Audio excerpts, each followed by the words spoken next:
사도의 첫 번째 교회의 뿌리를 다루는 기도라 하겠죠. 에베소서는 사실 에베소 교회만을 위해 쓴 것이 아니라 이게 회람용이었습니다. 소아시아 교회들의 회람용이었기 때문에 에베소서의 내용은 보편적입니다. 그렇기 때문에 어느 시대 어느 교회에도 적용할 수 있는 말씀을 다루고 있죠. 그래서 이 사도의 기도도 에베소 교회만을 위한 것이 아니라 하나님의 그 우주적 교회를 향한 이 목자의 기도라고 할 수 있겠습니다. 첫 번째는 하나님을 더 알게 하옵소서, 지혜와 계시의 영을 주시사 하나님을 더 힘써 알아가게 하옵소서. 지식으로 아는 것 말고 삶으로 알아가게 하옵소서. 순종을 통해 또 고난의 길을 통해 하나님을 더 알게 하옵소서. 그리하여 거침없는 순종에 이르는 그날까지 주님을 아는 것으로 풍성한 교회 되도록, 여러분 삶 되도록 함께 기도하는 새벽 되시기를 바랍니다. 두 번째 오늘 기도를 다룹니다. 두 번째는 부르심의 소망이 무엇인지 알게 하옵소서. 부르심의 소망을 알게 하옵소서. 이 부름의 소망, 이 소망을 알기 위해서는 너의 마음의 눈을 밝히사, 이렇게 됐죠. 너의 마음의 눈을 밝히사. 지혜와 계시의 영을 주셔서 하나님을 알고 우리의 마음의 눈을 밝히사 부르심의 소망을 알고, 이렇게 다 이렇게 연결이 되는 겁니다. 이 소망을 알기 위해서는 마음의 눈이 좀 밝아져야 합니다. 보면 이렇게 눈이 어두운 사람이 있는데 눈이 어두우면 잘 분간을 못합니다. 특별히 지혜와 계시의 영이 딱 임하면 이루어지는 것이 마음의 눈이 밝아진다라는 겁니다. 계시의 측면, 지혜와 계시이니까 계시의 측면에서 마음의 눈을 좀 적용해 보자면 이제 보이는 게 다른 겁니다. 이제 눈은 마음의 창이죠. 눈이 밝아지면 못 보는 것을 막 보기 시작하는 겁니다. 그게 계시와 좀 연관이 돼 있기도 하죠. 구약에 보면 엘리사를 잡기 위해서 아람 군대, 강한 군대가 그를 동그랗게 둘러쌌습니다. 완전히 둘러싸서 이제 개미 한 마리도 빠져나가지 못할 프레임을 짜 놓고 있는데, 그의 종 게하시는 그 아람 군대를 보고 그 상황 가운데 완전히 낙심하고 좌절하고 마음이 꽁꽁 얼어붙었어요. 왜냐하면 눈은 마음의 창이기 때문에 그렇죠. 문제를 보니까 문제에 그냥 마음이 완전히 묶여가지고 낙담 가운데 꽁꽁 얼어붙었는데, 그날 같은 상황에서 엘리사의 눈은 밝았습니다. 그의 눈은 아람 군대 넘어 하나님의 군대를 보기 시작했죠. 하나님의 군대가 보이니까 이 아람 군대는 정말 그냥 이 종이병정같이 느껴지는 사건 아니겠습니까? 마음에 여유가 생기고 평강이 생기고 안식이 생기고. 두 사람은 같은 상황에 있었습니다. 같은 어려움 가운데 있어도 두 사람은 보는 게 달랐죠. 우리는 바라보는 것으로 우리 마음을 채우는 자들입니다. 스데반도 마찬가지였죠. 성경과 율법을 모함했다 이렇게 누명 써서 돌 맞아 죽는 순간에 그는 하늘이 열렸고 그의 눈이 밝아져 보좌 옆에서 우편에서 그를 맞이하는 그리스도를 보게 되었죠. 그의 시선은 날라오는 돌멩이를 넘어 그 던지는 자, 누가 나한테 던지나, 누가 먼저 던지나 이렇게 세는 것이 아니라 그의 눈을 넘어 하늘까지도 열려 그리스도의 보좌에 눈이, 시선이 고정되고 있으니까 원망과 원통함이 나온 것이 아니라 정말 용서가 흘러나오고 하나님의 그 영광을 바라보니 그의 얼굴이 천사처럼 빛났다라는 겁니다. 그의 얼굴이 왜 천사처럼 빛났습니까? 그게 뭐 푸른 초장이 있었나요? 그런 거 아니죠. 돌 맞아 죽는 상황 가운데 있었습니다. 그럼에도 불구하고 그의 마음의 눈은 영안이 확 열려 그리스도께 고정되어 있었고 남들이 못 보는 걸 보기 시작하는 겁니다. 계시의 영을 주사 마음의 눈이 밝아져 하나님을 향해 고정되어 있는 것. 그러니까 내가 어떤 상황에 둘러싸여 있는가, 어떤 어려움에 처해 있는 것보다 훨씬 더 중요한 것은 나의 마음의 눈이 무엇에 고정되어 있는가, 무엇을 보고 있는가입니다. 스데반의 얼굴이 천사처럼 빛났다고 하니 여러분의 얼굴이 어두울 이유가 하나도 없습니다. 하나도 없습니다. 그럴 이유가 하나도 없어요. 어려움이 있으셔도 여러분 하루를 넘기지 마시기 바랍니다. 하나님께서 날마다 성실함과 신실함으로 새 은혜를 주시니 넉넉히 감당하시리라 믿습니다. 인간은 바라보는 것으로 그 마음을 채우기 마련입니다. 예수님만 고집스럽게 눈을 고정하여 바라볼 때 여러분은 마침내 예수로 충만한 삶을 살게 될 것입니다. 또 지혜를 주시사 마음의 눈을 밝게 하신다. 이것은 좀 지혜 측면에서 보면 어떤 결과냐면 해석이 달라집니다. 눈은 세계관이죠. 그러니까 파란 안경 쓰면 다 파랗게 보이듯이 계시의 측면에서 보면 보이는 게 달라지고 지혜의 측면에서 보면 해석이 달라지는 겁니다. 사람들은 기회를 엄청 좋아합니다. 이 기회를 잡고자 하는 인간의 욕구는 끝이 모릅니다. 특별히 이 한국 사람이 성공에 집착하는 민족인데 우리는 그 집착하는 것만큼 기회에 민감합니다. 기회와 성공이 연관되어 있다라고 생각하기 때문에 그렇죠. 모든 실패와 낙심은 이때 기회를 놓쳤다. 그때 공부를 했어야, 그때 이사를 했어야 되는데 이런 생각이죠. 그러나 여러분, 삶의 막힘은 삶이 어디에 탁 묶여가지고 그냥 막혀있는 이유는 기회의 실패가 결코 아닙니다. 해석의 실패입니다. 해석의 실패. 기회는 또 옵니다. 사실 여러분이 아쉬워하는 그 기회가 살 기회인지 죽을 기회인지는 아무도 모릅니다. 하나님께서 명백하게 사람들에게 말씀하신 것은 우리로 때를 알지 못하게 하셨다라는 거예요. 때는 우리가 알 수 있는 방법이 없습니다. 그걸 알고 싶어서 자꾸 점쟁이 찾아가는데 그 때를 알 수 있는 길은 없어요. 목회자에게 찾아와서 기도 부탁을 아무리 해도 그 때를 알려주는 목회자는 조금 더블 체크. 진짜 신령한가 아니면 더블 체크. 목회자는 해석하도록 도와주는 사람이지 그 때를 맞추는 사람이 결코 아닙니다. 왜 그렇게 하려고 하세요? 라고 물어보는 거예요.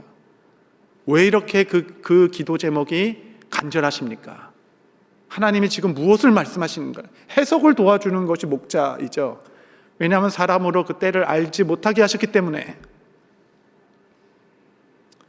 기회는 하나님만 아는 영역입니다. 그래서 기회를 찾아 헤매는 자마다 계속적으로 이렇게 마음에 이렇게 벽을 만나게 될 것이에요. 마음의 눈이 밝아진다라는 것은 해석이 열리는 자입니다. 여러분, 요셉은 기회의 사람이 아니었죠. 해석의 사람이었습니다. 그는 망할 기회밖에 없었어요. 근데 요셉은 꿈을 해석하였다. 다니엘은 꿈을 해석하였다. 이 둘이 비슷한 게 많죠. 하나의 공통점이 있습니다. 그는 그의 마음이 명철하였다라고 얘기하는 거예요. 그의 마음이 명철하였다. 그것이 그의 마음의 눈이 밝았다라는 것이죠. 오늘 말씀 그대로. 다니엘과 요셉은 시대의 기회를 포착해서 쓰임받은 것이 아니라 시대를 해석해서 쓰임받은 자였습니다. 이 하나님의 나라가 어디로 가고 있는가? 우리 인생이 어디로 가고 있는가? 우리 교회가 어디로 가고 있는가? 하나님의 뜻을 해석하는 것. 근데 그 해석이 어려워요. 왜냐하면 그 왕이 꿈도 얘기 안 해주고 해석해라 이러잖아요. 그걸 누가 맞춥니까? 자꾸 얘기해 주니까 그냥 그 해몽가들이, 마술사들이 그냥 마음대로 얘기하는 것 같아서 꿈도 안 해주고 너 그렇게 신령하다면 맞춰봐라. 그 꿈을 도대체 무슨 수로 해석한단 말입니까? 요셉이 이렇게 얘기하죠. 창세기 40장 8절에 그들이 그에게 이르되 우리가 꿈을 꾸었으나 이를 해석할 자가 없도다. 요셉이 그들에게 이르되 해석은 하나님께 있지 아니하나이까 청하건대 내게 이르소서. 해석은 하나님께 속해 있다라는 겁니다. 이제 우리 삶에 풍랑도 만나고 갑자기 질병도 만나고 여러 어려움도 만나고 관계의 부딪힘도 만나고 사람 막대기로 우리를 막 때리실 때가 있어요. 사람 막대기로 우리가 때릴 때 진짜 비참한 게 뭔지 아세요? 비참한 게 나를 때리는 사람이 나를 때릴 만한 사람이 아니야. 그게 우리를 진짜 힘들게 하는 겁니다. 좀 뭔가 좀 뭔가 좀 지위도 있고 그런 사람이 하면은 이제 들을 텐데 정말 저의 삶을 무너뜨릴 만한 이 하박국이 우리가 잘못한 거 알겠습니다. 그런데 바벨론은 말도 안 되죠. 바벨론은 사람 막대기가 바벨론을 어떻게 들어서 우리가 그것보다도 못합니까? 막 이렇게 나가는 게 이제 하박국서 아닙니까? 인생 막대기가 오기 시작할 때 그것을 해석할 자가 없어요. 아무도 해석 못합니다. 아무도. 요셉의 고백을 기억하십시오. 해석은 하나님께 있지 아니하니까. 그래서 기도하는 자는 당해낼 수가 없는 것이에요. 기도하는 자들이 그의 삶에 기적이 일어나고 대단한 일이 일어나서 당해낼 수 없는 게 아닙니다. 기도할 때 삶이 해석되기 시작해요. 하나님의 뜻을 알기 시작합니다. 삶이 해석된 사람은 엘리사처럼 강한 거예요. 기도하는 자가 강합니다. 하나님께서 해석하게 해주시고 삶을 열어주시죠. 우리는 해석하는 존재라서 해석하는 방법에 따라 해결하게 될 것이에요. 세상의 방법에 따라 해석이 되면 세상 방법 가게 될 것입니다. 하나님의 방법에 따라 해석하게 되면 하나님의 방법을 쓰기 시작할 것이에요. 지혜와 총명의 영을 주시사 여러분의 눈이 밝아지시기를 바랍니다. 이것이 교회를 향한 기도이죠. 그래서 바울은 이 눈이 밝아져 세상이 못 보는 것을 보도록 해석할 수 없는 삶을 해석하도록 하게 하신 것이에요. 그것이 바로 부르심의 소망이다 라고 얘기한 겁니다. 부르심의 소망. 그 소망에 너의 마음을 고정하라. 그러면 이 부르심의 소망이 무엇이냐? 이게 한국말이 좀 어려운데 심플한 건데 좀 어려워요. 부르심의 소망이 뭐지? called, 나를 부른다. 컬링이죠. 그 컬링, 나를 부르심의 그 소망이라는 겁니다. 우리는 결코 스스로 하나님을 찾은 자들이 아닙니다. 우리는 구도자들이 아니에요. 하나님께서 우리를 부르신 자들입니다. 우리는 부름받은 자들, 그래서 우리는 에클레시아라고 하죠. 부르심, 하나님께서 우리를 부르셨다. 그것이 소망이라는 뜻입니다. 하나님 나를 불러주셨어. 조금 더 감이 오죠. 이 부르심은 과거, 현재, 미래를 관통하는 전인적인 부르심이고 영적인 부르심이고 영원한 부르심입니다. 지난 며칠인가 오늘 며칠 기억나 20일 동안 우리가 지금 1장만 다루고 있습니다. 에베소서 1장은 과거에 우리를 어떻게 부르셨는가, 그 시작도 알 수 없는 만세 전부터 그 근원도 알 수 없는 그 옛날에 우리를 부르셨다라는 그 부르심을 배운 겁니다. 이것이 과거의 부르심의 소망이죠. 사도는 이걸 기도하고 있는 겁니다. 과거에 근원도 알 수 없는 태초에 우리를 부르셨다라는 그 부르심의 소망이 있다라고 교회에게 알리고 있는 겁니다. 우리는 그 과정을 지금 지나온 것입니다. 성부께서 만세전에 우리를 택하셨고 성자께서 때가 참에 그의 피로 우리를 속량하셨으며 성령께서 그 구원의 보증과 인치심으로 확증해 주셨고 더 확실하게 가시적 하나님의 나라 교회를 통하여 그 구원을 날마다 확인하게 하셨다. 여러분, 이것이 과거의 부르심의 소망입니다. 이것이 소망이 되는 이유는 그래서 그 누구도 이 구원을 흔들 수 없다. 이 구원은 처음부터 나로부터 시작된 일이 아니기 때문에 하나님으로부터 시작된 것이다. 이 부르심에서 오는 소망을 명확하게 알라라는 것이에요. 아무도 흔들 수 없는 구원, 이게 왜 우리에게 소망이 되는지는 34일 차에 나옵니다. 제가 어제 40일 차까지 다 목록을 만들어냈어요. 34일 차까지. 여러분, 34일 차는 옵니다. 그날 올 것이에요. 그 부르심의 소망을 알게 하옵소서. 제가 딱 보니까 우리 성도님들이 이제 마음의 눈이 확 밝아지신 것 같아요. 딱 밝아지셔가지고 우리가 이렇게 아름다운 구원을 받았구나. 그 과거의 부르심의 소망 위에 굳건히 서시는 여러분 되시기를 바랍니다. 이 과거의 부르심은 결코 소망의 완성은 아닐 것입니다. 이것으로 충분합니다. 그러나 아직 완성은 아니죠. 우리는 또 하나의 부르심을 갖고 있습니다. 그것은 부르심의 미래적 소망. 우리는 이 땅에 구원받은 자로 살아가지만 이것이 우리의 삶의 종착역이 아닙니다. 하나님께서 우리를 그의 영원한 나라로 부르실 거예요. 우리는 그 소망이 있는 자들입니다.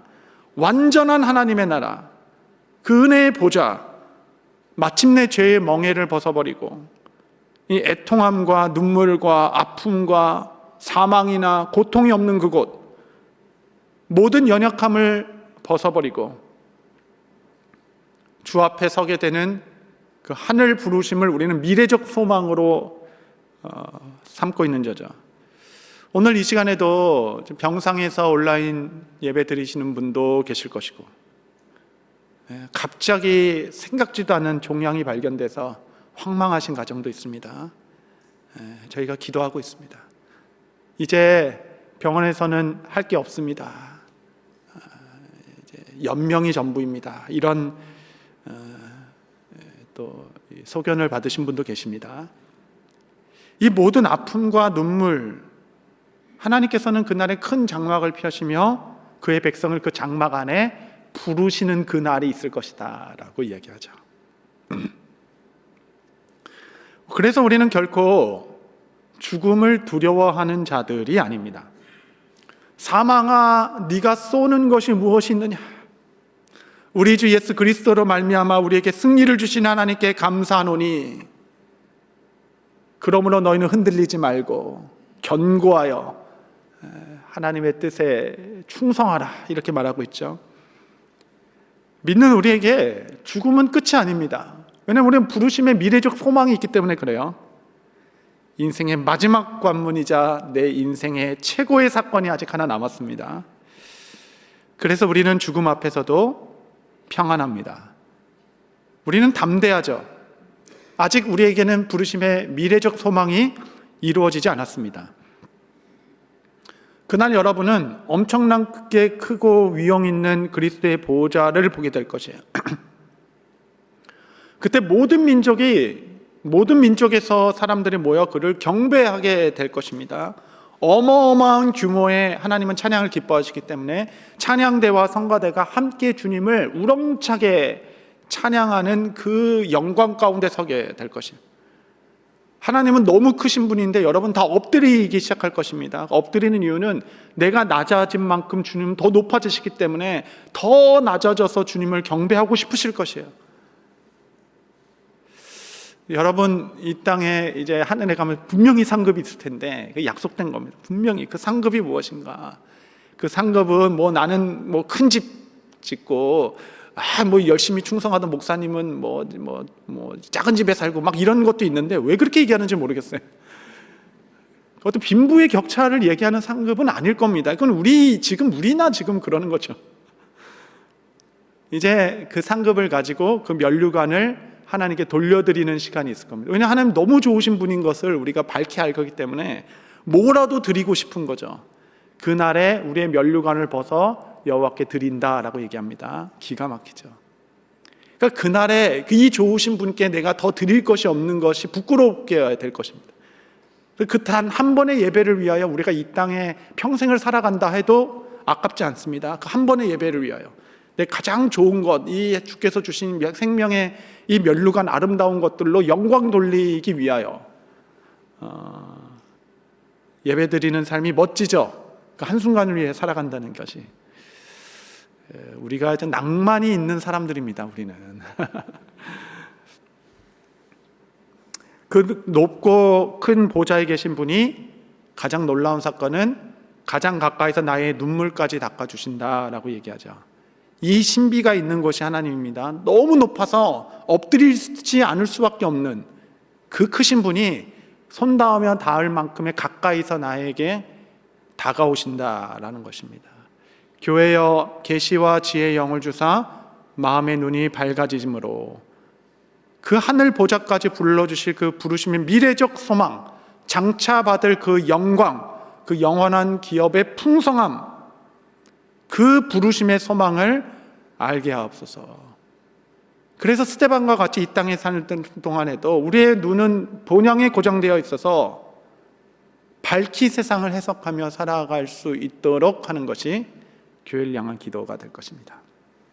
마지막, 이 부르심의 소망은 결코 과거적 사건이나 미래적 기다림으로 머물러 있지 않습니다.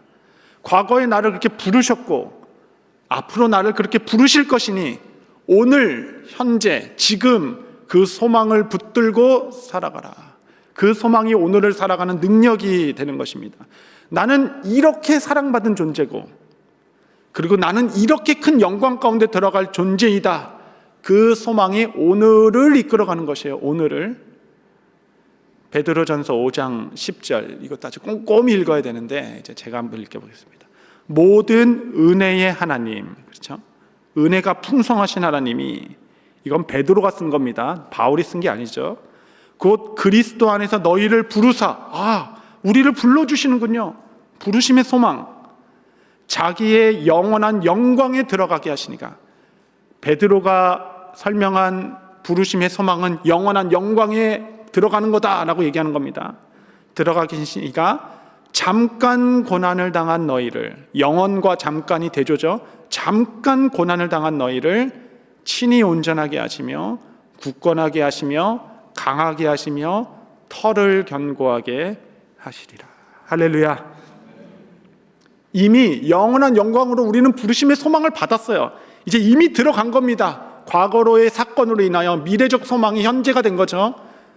그런데 이미 부르심의 소망을 받았지만 이 땅에서 잠깐 활같이 빠져 지나가는 그 잠깐 고난에 두신 이유가 있다면, 너희를 더 굳건하게 하고 강하게 하고 털을 다져서, 견고한 털을 다져서. 여러분, 이 터가 무엇입니까? 베드로는 반석이죠. 너희의 교회가 세워지겠다, 하나님의 나라가 세워지는 터를 삼으시려고 바닥을 든든하게 다루는 고통의 시간, 고난의 시간을 잠깐 허락하셨다. 우리가 이 땅에서 겪는 이 어려움은 영생의 그날에 누릴 거에 비하면 정말 한날의 꿈처럼, 주님 앞에 서면 이 땅에서의 그 짧은 삶은 정말 진짜 한날의 꿈처럼 지나가게 될 것입니다. 잠깐 고난을 당한 이들 사는 동안에 우리의 소망은 영원한 영광의 나를 부르셨지, 측량할 수 없는 사랑으로 나를 구원해 주셨지.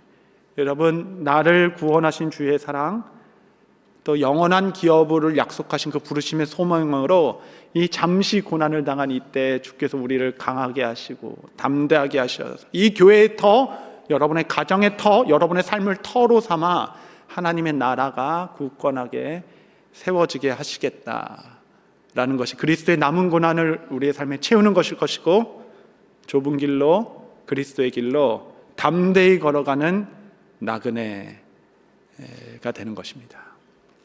마지막으로 빌립보서 1장 6절 한번 같이 읽겠습니다. 시작. 너희 안에서 착한 일을 시작하시니가 그리스도 예수의 날까지 이르시는 줄을 우리는 확신하노라. 이 시각으로 조금 보죠. 너희 안에서 이미 착한 일을 시작하신, 과거적 소망, 내가 시작한 게 아니구나, 시작하신 분이 있구나. 근데 이것이 미래적 소망으로 이끌어갑니다. 그리스도 예수의 날까지, 아직 이루지 않았지만 그 날까지 이룰 것입니다. 그리고 현재 이 양쪽의 소망을 가진 자는 확신 가운데 살아가는 거죠. 확신. 과거를 돌아보면 하나님께서 이미 우리를 택하셨습니다. 아무도 흔들지 못할 것이에요. 이것은 교회에서 받은 세례 증서만큼 더 확신합니다. 그게 실제인 것만큼 확실해요. 미래적 사건으로 보면 하나님은 우리의 영광의 기업을 예비하셨다 합니다. 그리고 이 소망을 붙들고 확신 가운데 살아가는 자, 주께서는 그 소망이 결코 너희를 부끄럽게 하지 않겠다라고 말씀하셨습니다. 바울의 기도를 우리의 기도로 삼아 주여 내 마음의 눈을 밝히사 그리스도의 부르심의 소망을 알게 하옵소서. 이 시간 우리 찬양하며 주 앞에 잠시 나아갈 때 정말 이 부르심의 소망을 밝히 알게 하셔서 엘리사처럼 강하게 하시고 스데반처럼 영광스럽게 하시어 확신 가운데 소망 가운데 살게 하옵소서. 찬양하시며 주 앞에 나아가겠습니다.